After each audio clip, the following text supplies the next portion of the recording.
Yeah, we've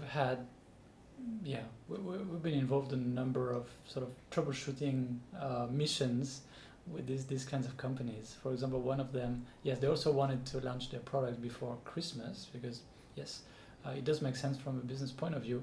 And they had already selected their contract manufacturer that had supposedly been instrumental in bringing another very famous and very successful product to market. Whether that was true, we have no idea, but it really made them feel safer. Sure. And they had already paid for some long lead time components to that manufacturer, so they were already hooked. They didn't have some of the engineering files, so they were also hooked because they couldn't easily go to another manufacturer. A lot of the components had already arrived, and they found that, with this one and this one we have like 30%, 40% defect rates.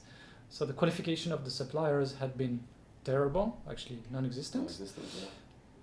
And there was a project manager at that contract manufacturer who was sort of running around with no method in mind, just what is the crisis of today, Just what is firefighting. tomorrow. Yes, right.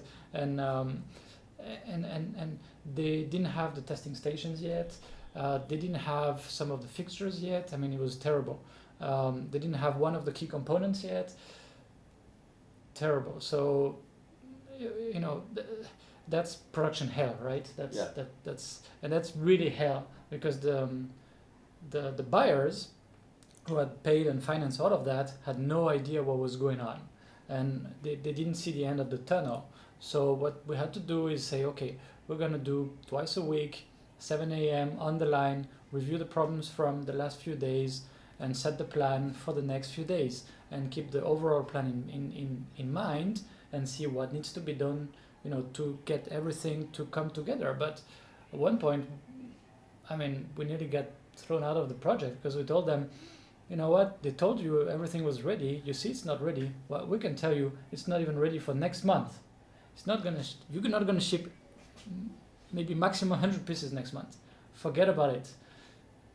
It's gonna be best case in 2 months. Yeah. And they just didn't want to hear it. That's a common error as well in hardware.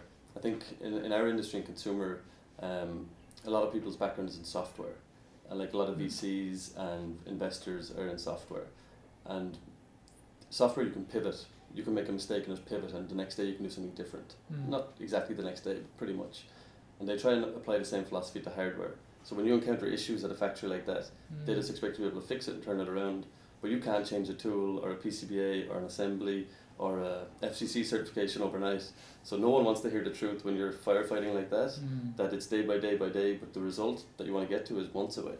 Like, there's no quick fix once a product is in trouble like that. Absolutely.